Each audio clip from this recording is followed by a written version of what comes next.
جب کوئی ارادہ اللہ رب العزت کرتا ہے، جب کوئی ارادہ ذوالجلال کر لیتا ہے تو پھر اس کے یہاں کوئی تبدیلی نہیں ہے. لن تجد لسنت اللہ تبدیلا. اللہ نے جو ارادہ کر لیا ہے اس کے قوانین میں، اس کے ضوابط میں، اس کے حیات طیبہ میں، اس کے تمام تر اسالیب میں کسی طریقے کی کوئی تبدیلی نہیں آتی ہے. اگر اللہ نے ارادہ کر لیا ہے کہ زمین بج جائے تو پھر بج جانا ہے. اگر اللہ نے ارادہ کر لیا ہے کہ آسمان گر جائے تو پھر اس دن گر جائے گا. اور ارادہ کا کیا ہے؟ خدا تو صرف ارادہ کرتا ہے، تمام تر کائنات وجودہ سراپ میں آ جاتی ہے. سراپا وجود جو ہوتا ہے وہ تمام کے تمام شے اللہ نے کسی کو بنایا نہیں ہے، صرف ارادہ کیا اور وہ شے کیا ہو گئی؟ سراپا وجود میں آ گئے. تو اللہ نے کیا ارادہ کیا ہے؟ ارادہ تو مالک کے مختار کا ہے نا، کسی مجبور کا نہیں ہے. کیا ارادہ اللہ نے کیا؟ ارادہ کیا. بھائی توجہ کرے ذرا سا، آپ دیکھیے لائٹ وائٹ لگتی رہے گی. صلوات پڑھیے محمد والے محمد. یہ سب ڈسٹرب ہے. صلوات پڑھیے محمد والے محمد. سنیں بات انشاءاللہ کم سے کم وقت میں آپ کی گفتگو کو پایہ تکمیل تک پہنچا دوں گا. ارادہ کس کا ہے؟ اللہ کا. کسی عام انسان کا ارادہ نہیں ہے. اور اللہ بھی ارادہ کیا کر رہا ہے؟ ارادہ کر رہا ہے انما یرید اللہ لیذھب عنکم الرجس اہل البیت ویطہرکم تطہیرا. اے اہل بیت رسول، اللہ نے یہ ارادہ کر لیا ہے کہ آپ کو اس طریقے سے پاک و پاکیزہ رکھے کہ جو پاک و پاکیزہ رکھنے کا حق ہے. اب آپ دیکھیں ذرا سا، یہ جو شیعہ قرآن کے حوالے سے میں نے ترجمہ آپ کے سپرد کر دیا. ایک ایک لفظ کے ذریعے سے اہل بیت علیہ الصلوۃ والسلام کی شان کو گھٹانے کی کوشش کی گئی. تمام تر تواریخ، بھائی تاریخ کس نے لکھا ہے؟ شیعوں نے لکھا ہے، ہم آپ نے لکھا ہے. یہ کس نے لکھا ہے؟ تاریخ مورخوں نے لکھا ہے. زیادہ تر جو ہے ادھر والوں نے لکھا ہے. ادھر کی تاریخ تو کوئی چیز نہیں، زیادہ تر ادھر ہی کی تاریخ لکھی گئی. اور وہ مصائب کربلا جو ہم تک آئے ہیں وہ یا تو جناب زینب کبریٰ سے ہیں یا امام زین العابدین علیہ الصلوۃ والسلام سے. باقی کو دشمنان اہل بیت ہی نے بیان کیا ہے کہ کون کون سے مصائب ہوئے ہیں، یا تو جناب مختار نے پتہ کیے. ایک صلوات پڑھیے محمد والے محمد. پورا اگر آپ اہل بیت علیہ الصلوۃ والسلام کا تجزیہ کریں تو اہل بیت کی شان جو ہے وہ گھٹانے کے لیے ہمیشہ کوشش کی جاتی رہی اور زمانہ لگا رہا. اپنے اپنے زاویے سے ہر دشمن جو ہے اہل بیت علیہ الصلوۃ والسلام کے فضائل، ان کے مناقب گھٹانے کی، چھپانے کی کوشش کی جانے لگی. اب آپ دیکھیں کہ اس آیت کو کیسے موڑا گیا ہم طور پر. یہاں پر ذرا سے پڑھی لکھی گفتگو آپ سے کر رہا ہوں. ایک لفظ کو چینج کر دیا گیا، العیاذ باللہ العیاذ باللہ. وہ اہل بیت علیہ الصلوۃ والسلام کے جن کے فضائل آسمان پہ تھے وہ زمین پہ آپ کو دکھنے لگیں گے. اب آپ کے سامنے ترجمہ میں دکھا رہا ہوں دوسرے فرقے کا. انہوں نے ترجمہ کیا کہ اللہ نے یہ ارادہ کیا ہے کہ اے اہل بیت رسول وہ آپ کو پاک کرے جو پاک کرنے کا حق ہے. آپ محفوظ نہیں ہو رہے ہو. شیعہ مسلک میں ترجمہ یہ ہے کہ پاک رکھے جو پاک رکھنے کا حق ہے.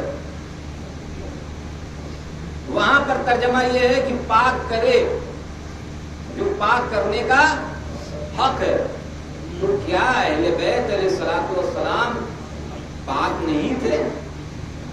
لیکن اہل بیت کے منزلت کو کیسے ایک لفظ رکھے اور کرے، زمین آسمان کا فرق آ گیا. رکھنے کا مطلب یہ ہے کہ اہل بیت جب اس دنیا میں آئے تب سے پاک و پاکیزہ تھے اور اللہ رب العزت نے انہیں پاک و پاکیزہ رکھا.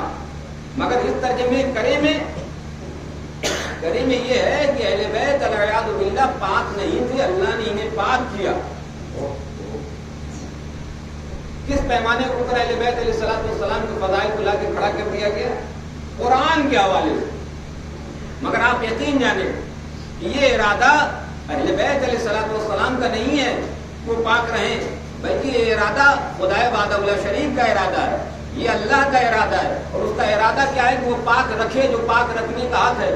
تو پتہ چلا کہ اہل بیت کیا ہیں؟ بولیے اہل بیت کیا ہیں؟ پاک ہیں. تیز سے بولیے، شرما آ رہے ہیں آپ لوگ. اہل بیت کیا ہیں؟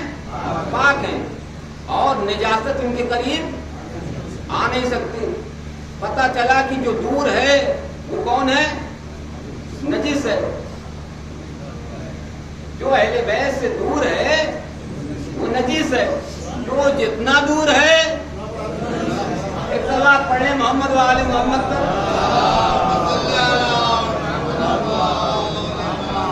اہل بیت پاک ہے.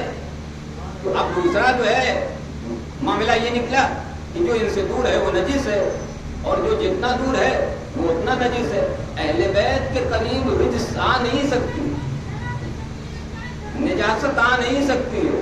تو ظاہر سی بات ہے کہ اگر دماغوں کے اندر نجاستیں پٹی ہوئی ہیں تو پھر اہل بیت قریب نہیں آ سکتے ہیں. دلوں میں اگر جو ہے کثافتیں ہیں، گندگیاں بھری ہوئی ہیں، غلاظتیں ہیں، تو پھر اہل بیت کی ہمدردی کا کوئی جواز بنتا ہی نہیں ہے. اہل بیت علیہ الصلوۃ والسلام سے جواز لینے کے لیے، ان سے قریب ہونے کے لیے سب سے اہم چیز یہ ہے کہ انسان اپنے دل کو، اپنے دماغ کو پاکیزہ رکھے اور پاکیزہ کرے. تو کیا آیا واقعی اللہ رب العزت نے جو ہے وہ ان لوگوں کو پاک کیا؟ کچھ ایسا ہے تاریخ میں کہیں آپ لوگوں نے پڑھا ہو کسی کتاب میں کہ اللہ نے انہیں پاک کیا، کسی دریا کے پانی سے نہلایا، گنگا جمنا کہاں پر؟ ہم نے تو کوئی تاریخ نہیں پڑھا صاحب ایسی، نہ ہم نے دیکھا. میں آپ کے سامنے عرض کروں کہ حضور سرور کائنات صلی اللہ علیہ وسلم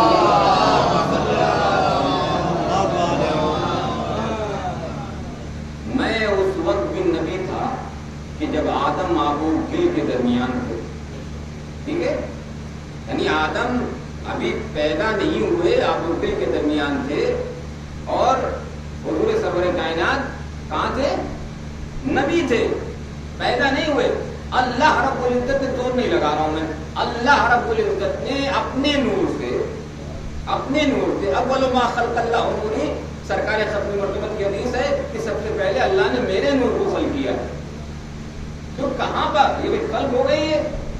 اب ان کے حوالے سے، اگر ان کے ترجمے کے حوالے سے دیکھا جائے تو اللہ نے انہیں پاک کیا. چلیے ان سے پوچھتے ہیں بھائی کہاں پر پاک کیا، کس جگہ پہ پاک کیا ہے کہ نہیں؟ کہاں پاک کیا گیا؟ حضور کہہ رہے ہیں کہ میں اس وقت بھی نبی تھا کہ جب آدم کی پیدائش نہیں ہوئی تھی، جب آدم کو اللہ رب العزت نے خلق نہیں کیا تھا. اب زمانے، اب یہ تو سرکار ختم مرتبت کی بات ہو گئی.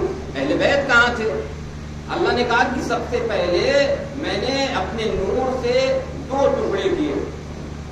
ایک ٹکڑے کا نام میں نے محمد مصطفیٰ رکھا، اور ایک ٹکڑے کا نام میں نے علی مرتضیٰ رکھا.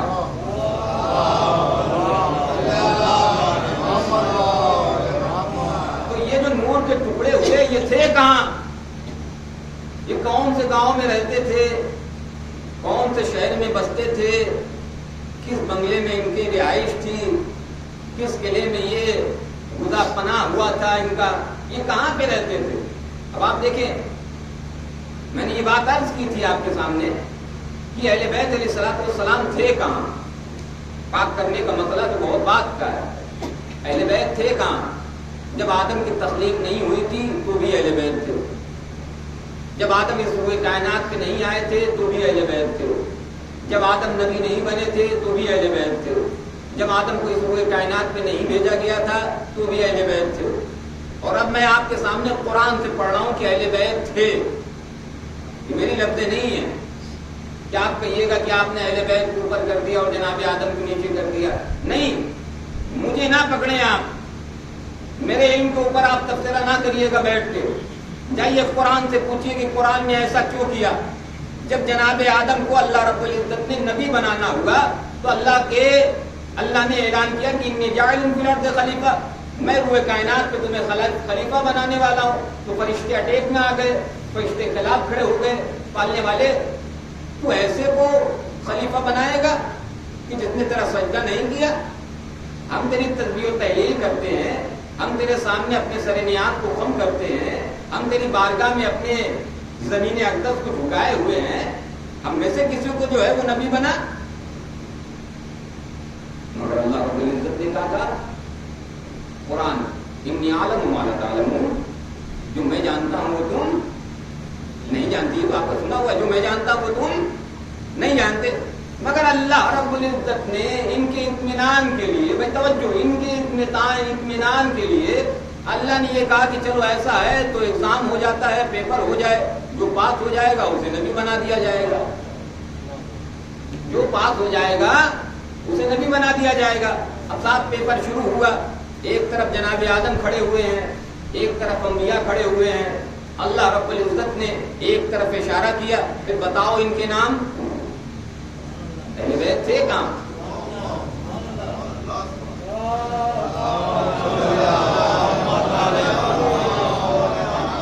بتاؤ ان کے نام بتاؤ. فرشتوں نے ہاتھ کھڑے کر دیے، پالنے والے تو نے ہمیں جتنا سکھایا ہے بس اتنا آتا ہے، اس سے زیادہ نہیں آتا ہے. اللہ نے کہا کہ بھائی آدم تم بتاؤ. جناب آدم نے ان شخصیات کو دیکھا، دیوار کے اوپر نہیں لکھا ہوا تھا، دیوار کے اوپر نام نہیں لکھے تھے پنجتن کے، بلکہ شخصیات موجود تھیں. اللہ نے کہا قرآن جا کے پڑھیے گا بِأَسْمَائِهِمْ. ہم جو ہے وہ عربی میں ضمیر ہے، یہ ہم جو ہے وہ پروناؤن ہے. اپنے نوجوان دوستوں کے لیے عرض کروں، جہاں نام نہیں آتا ہے عربی میں وہاں ضمیر کا استعمال ہوتا ہے. بِأَسْمَائِهِمْ، ان کے نام بتاؤ. ان کے نام کا مطلب یہ ہوا کہ وہ شخصیات وہاں پر موجود تھیں.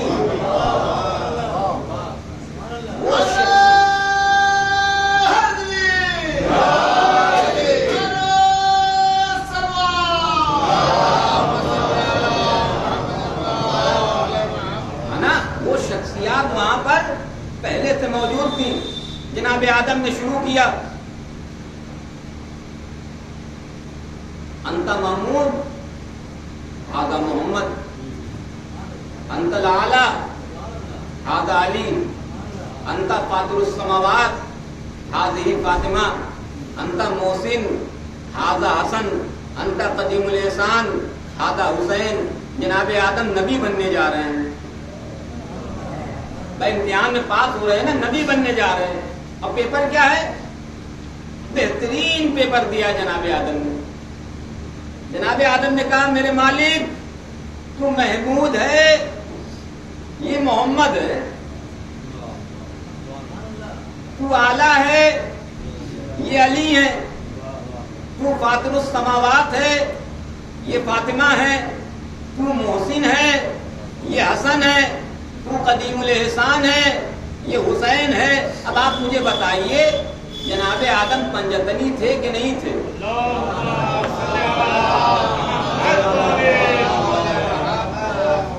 جناب آدم جب آئے ہیں تو انہوں نے سورہ نہیں پڑھی قل اللہ کی، انہوں نے جو ہے الم نشرح لک نہیں پڑھا، انہوں نے قرآن کی کسی تلاوت کو انجام نہیں دیا، بلکہ جیسے ہی زبان پہ کچھ نام جاری ہوئے تو اللہ نے یہ اعلان کیا کہ آدم جاؤ ہم نے تمہیں نبی بنا دیا.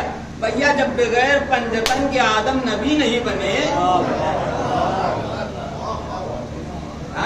تو یہ 2 رکعت کے مولوی ملا یہ کہاں پہ جا کے کھپیں گے؟ آپ یقین جانیے بغیر پنجتن کے گزر نہیں ہے. اچھا صاحب آپ مجھے یقین سے بتائیں،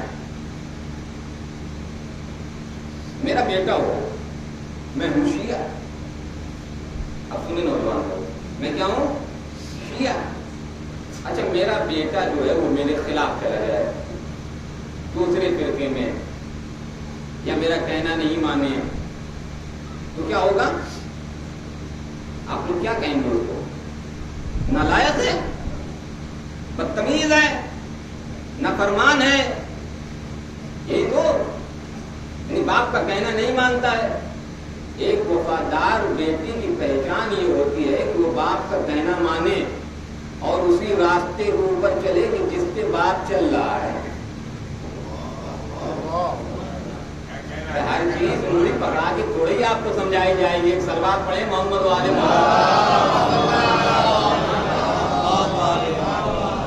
ایک اچھے بیٹے کی پہچان اور شناخت اور معرفت یہ ہے کہ وہ اسی راستے پہ چلے کہ جس کے اوپر اس کا باپ چل رہا ہے. اپنے باپ کا کہنا مانے، اپنے باپ کے جو ہے وہ پرستگی کرے، اپنے باپ کی تقلید کرے، اپنے باپ کے پیچھے پیچھے چلے.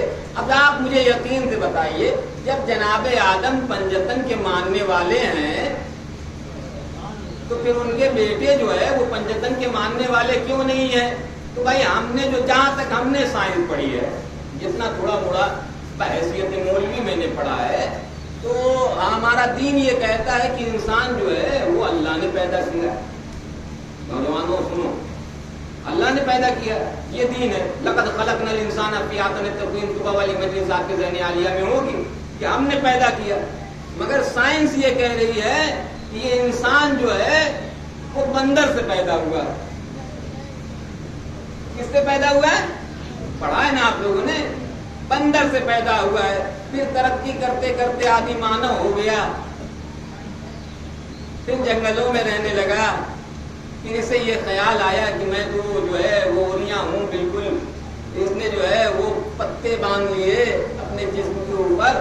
پڑھے لکھے آپ لوگ ہیں، آپ لوگوں کے سامنے یہ ہسٹری تھوڑی پڑھنا ہے.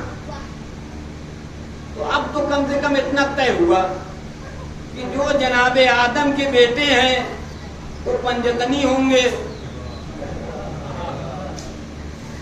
اور جو بندر والے ہوں گے، ایک صلوات پڑھ لیں محمد و آل محمد. یہ تو بالکل میٹر طے ہے، آپ مجھے پکڑ وکڑ دے سکتے. آپ کہیے مولانا کہاں لکھا تو میں پوری وہ ہسٹری ہڑپا کی آپ کو بتاؤں گا، ہاں کیسے پیدا ہوئے. تو یہ تو سائنس کہہ رہی ہے کہ آدمی جو ہے وہ بندر سے پیدا ہوا ہے. تو بھیا بندر والے جتنے بیٹے ہوں گے وہ اپنے باپ کی تقلید کریں گے، اور حضرت آدم کی جتنی اولاد ہوں گی وہ اپنے باپ کی تقلید کریں گی. تو ہم تو پکے ہیں جناب آدم والے. جب ہمارے دادا نے پنجتن کو تسلیم کیا ہے تو پھر ہم کیوں نہ تسلیم کریں؟ ایک صلوات پڑھ لیں محمد تمام کر دیا میرے عزیزوں. تو یہ اہل بیت علیہ الصلوۃ والسلام کی مناقب ہیں، ان کے فضائل ہیں، ان کی عظمتیں ہیں، ان کی رفعتیں ہیں، ان کی فصاحت ہے، ان کی بلاغت ہے کہ جس کو زمانے نے چھپایا ہے. یہ ہمارا کام ہے کہ ہم اس کو اجاگر کریں، ہم لوگوں تک پہنچائیں. یہ مجلس اعضا بہترین تبلیغ اہل بیت علیہ الصلوۃ والسلام کے فضائل کا ذریعہ. ہم دعوت فکر دیتے ہیں تمام تر امت مسلمہ کو، جس کو چاہیے وہ آئے سنے اور آ کر سنے. ہم صرف علی علی نہیں کرتے ہیں، ہم صرف حسین حسین نہیں کرتے ہیں، بلکہ جتنا بہتر ہم سرکار ختمی مرتبت کو پڑھتے ہیں، ہے کہ نہیں بھائی؟ ہمارے یہاں حضور سرور کائنات بھی پڑھے جاتے ہیں. اچھا ان کے دماغوں میں نہ جانے کیا خناس ہے، ان کو ایسا لگتا ہے کہ یہ صرف علی کو مانتے ہیں، حضور کو نہیں مانتے. یہ ان کا خناس ہے، یہ ان کے دماغ میں ان کے مولویوں نے بیٹھا دیا ہے. مگر آپ یقین جانیں کہ شیعہ عقیدہ یہ ہے کہ سب سے عظیم اللہ کی ذات ہے، اس کے بعد حضور سرور کائنات کی ذات ہے شیعہ عقیدے کے مطابق، اس کے بعد پھر ہمارے ائمہ آتے ہیں. تو ان تک پیغام پہنچنا چاہیے کہ ہم ہیں حضور سرور کائنات کے سچے ماننے والے.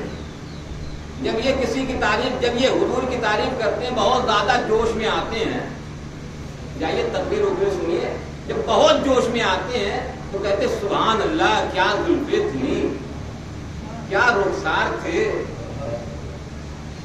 کیا چلتے تھے، کیا کملی تھی. یہی تو ہے. اس کے بعد ان کے یہاں فضائل ختم ہو جاتے ہیں. اب آئیے ہم آپ کو محمد بتا رہے ہیں.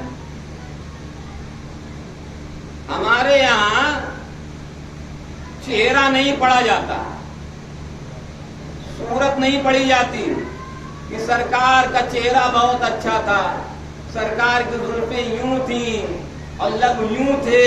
نہیں، ہم تو یوں پڑھتے ہیں کہ سرکار کی سیرت یہ تھی کہ سرکار کسی کو اذیت نہیں دیتے تھے. ہم تو سرکار ختمی مرتبت کو یوں پڑھتے ہیں کہ انکا لعلی خلق عظیم، اے پیغمبر ہم نے آپ کو خلق عظیم کے درجے کے اوپر فائز کیا ہے. تو وہ نبی کبھی کسی کے لیے اذیت نہیں، اور حضور سرور کائنات نے کہا کہ وہ مسلمان نہیں ہے کہ جس کے زبان اور ہاتھ سے کوئی اذیت پا جائے. اللہ اکبر.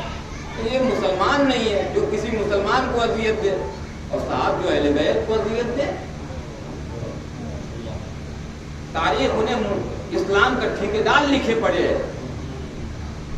تاریخ انہیں حکمراں بنائے ہوئے ہے دین اسلام کا، تاریخ انہیں خلیفہ بنائے ہے، مگر آپ یقین جانیں یہ حقیقتیں نہیں ہیں جو کتابوں میں لکھ دی گئی ہیں، یہ حقیقتیں نہیں ہیں جو دوسرے مولویوں نے بتایا ہے۔ حقیقت یہ ہے کہ اہل بیت علیہ الصلوۃ والسلام کی شان کے سامنے کوئی رک نہیں سکتا، ان کے مناقب کے سامنے کوئی ٹھہر نہیں سکتا، ان کے فضائل کے سامنے کسی اور کے فضائل نہیں آ سکتے ہیں۔ دین حضور سرور کائنات کا دین، جب میرے گھر میں چوری ہوگی تو میں نکلوں گا، جب میرا گھر آگ سے جل رہا ہوگا تو میں اس کی حفاظت کروں گا، محلے والے نکلے نہ نکلیں، دوسرے لوگ نکلے نہ نکلیں، رشتہ دار آئیں نہ آئیں، تعلق دار آئیں نہ آئیں، دوست آئے نہ آئے، احباب آئے نہ آئے، میں تو خود حفاظت کروں گا۔ آپ دیکھیے جب اسلام آخری سانسیں لے رہا تھا، لوگ ٹھیکیدار بنے بیٹھے تھے اسلام کے، مگر مدد کرنے کے لیے نہیں آئے۔ کون نکلا کہ جن کے گھر سے اسلام چلا؟ انہوں نے حفاظت کی اسلام کی، اور کیسے حفاظت کی؟ جانوں پہ جانیں قربان کی، شہادتوں پہ شہادتیں نوش کی، بچوں کو التش کی آواز برداشت کی، اتنی مشکل سے کربلا ہم تک پہنچتی ہے۔ آپ یقین جانیں یہ تو لاکھوں کروڑوں سلام ہو بی بی زینب کے اوپر، انہوں نے کربلا ہم تک پہنچا دی، ورنہ کربلا ہم تک پہنچتی ہی نہیں۔ وہی غدیر والا عالم ہوتا جیسے مولا کو مولا چھپا دیا گیا، لوگ تسلیم کرنے کے لیے تیار نہیں تھے، آمادہ نہیں تھے، سمجھ میں تمام ہو گئے میرے لوگوں، وہ مسلمان نہیں ہے جس کے ہاتھ سے کسی کو اذیت ہو، وہ مسلمان نہیں ہے کہ جس کے زبان سے کسی کو اذیت ہو۔ اب آپ سوچیں وہ مسلمان کیسا مسلمان ہے کہ جو جناب سکینہ کے رخسار کے اوپر تماچے مار رہا ہے؟ وہ مسلمان کیسا مسلمان تھا جتنے جناب سکینہ کے کانوں سے گونگے چھین لیے، بیوی آواز دیتی رہی اللہ اکبر، بابا آپ کے مرنے کے بعد ہمیں تماچے مارے گئے، بابا آپ نے جو گوشوارے دلائے تھے وہ شمرے پہ حیا لے گیا۔ روایتوں نے کہا کہ کربلا کے بعد جب 11 محرم کو جناب سکینہ کو شمر نے دیکھا، دشمنان اسلام نے دیکھا، تو دیکھنے کے بعد کہا کہ یہ کون ہے؟ کہا یہ سکینہ ہے۔ کیسے حسین بہت زیادہ چاہتے اللہ اکبر۔ تو روایت آپ کے سامنے پڑھ رہا ہوں، مسائل برداشت کر پانا تو سن لینا میرے لوگوں۔ ہر مہینے کے اوپر، ہر گروپ کے اوپر 2-2 4-4 بیویوں کو بٹھایا گیا۔ آپ کے گھر میں بھی بچے ہیں نا، 4 سال کے بچوں کی نفسیات دیکھیے، یہ بچہ کیا ہے، اس کی نفسیات دیکھیے آپ۔ 4 سال کی کوئی عمر نہیں ہوتی۔ روایت نے کہا کہ جب دشمنوں کو یہ پتا چلا کہ حسین اسے بہت زیادہ چاہتے تھے، حسین کی بہت چہتی تھی، تو روایتیں کہتی جناب سکینہ کو اونٹ کی اکیلی پشت کے اوپر بٹھا دیا جاتا ہے۔ 4 سال کی بچی ایک مرتبہ ننھے ہاتھ قرآن کی طرف کرتی ہے، کرنے کے بعد کہتی امو عباس سکینہ گر جائے گی، میرے چچا مدد کو آئیے۔ وہ وقت بھی آتا ہے کہ جناب سکینہ کہیں شاہراہ میں گر جاتی ہیں، اللہ اللہ ایک مرتبہ چلتا ہوا سر حسین رک جاتا ہے، عابد شب دار کے بعد شمرے بے حیا تازیانہ لے کے آتا ہے، آنے کے بعد کہتا ہے سید سجاد تمہارے بابا کا سر آگے نہیں بڑھتا، اپنے بابا سے کہو کہ آگے بڑھے۔ ایک مرتبہ توق و سلاسل کو سنبھالے ہوئے بیمار کربلا اپنے بابا کے کٹے ہوئے گردن کے پاس آتے ہیں، آنے کے بعد کہتے ہیں بابا اب میرے پاس اتنی طاقت نہیں ہے کہ میں ان کے دروں کو برداشت کر سکوں، میرے پاس اتنی طاقت نہیں ہے کہ میں ان کے دروں کو برداشت کر دوں، بابا آپ آگے کیوں نہیں بڑھتے؟ ایک مرتبہ کٹی ہوئی سر حسین سے آواز آئی میرے لال سجاد بیٹا میں کیسے آگے بڑھوں، میرے سینے پہ سونے والی سکینہ کہیں راہ میں گر گئی ہے۔ ایک مرتبہ زینب تلاش کرتے ہوئے نکلتی ہے، سکینہ میری لال سکینہ، میری لال سکینہ، کہیں کوئی خبر نہیں ہے۔ ایک صحرا میں آتی ہے، کیا دیکھتی ہے کہ سکینہ کو آغوش میں ایک معتمہ لیے بیٹھی ہوئی ہے، پیار کر رہی ہے۔ جناب زینب قریب آتی ہے، آنے کے بعد کہتی ہیں معتمہ آپ کون ہیں؟ معتمہ نے جواب نہیں دیا۔ ایک مرتبہ جناب زینب اولیاء مقام کہتی بیوی ایک بات کہوں، کربلا کے بعد اس بچی کو جس نے پایا ہے یا تو تماچے مارے ہیں یا اذیتیں دی ہیں. بعد کربلا آپ پہلی بیوی ہے کہ جو اس بچی کو پیار کر رہی ہے. اللہ اللہ جناب زہرا سے رہا نہیں گیا. ایک مرتبہ نے کہا آپ کو پلٹ دیا. اے زینب تم نے اپنے اماں کو نہیں پہچانا. زینب نے مرثیہ پڑھا. ارے اماں تب کہاں تھی جب میرے ماں جائے کے سر و تن میں جدائی ہو رہی تھی؟ اماں تب کہاں تھی جب اکبر ایڑیا رگڑ رہا تھا؟ اماں تب کہاں تھی جب قاسم کے جسم کے ٹکڑے پامال ہو رہے تھے؟ ارے زینب ارے تم خوشا نصیب کہ تم دور سے حسین کو ذبح ہوتے ہوئے دیکھ رہی تھی. ذرا میرے دل سے پوچھو میرے آغوش میں حسین کا سر تھا. شمر بے حیا ان خنجر سے حسین کو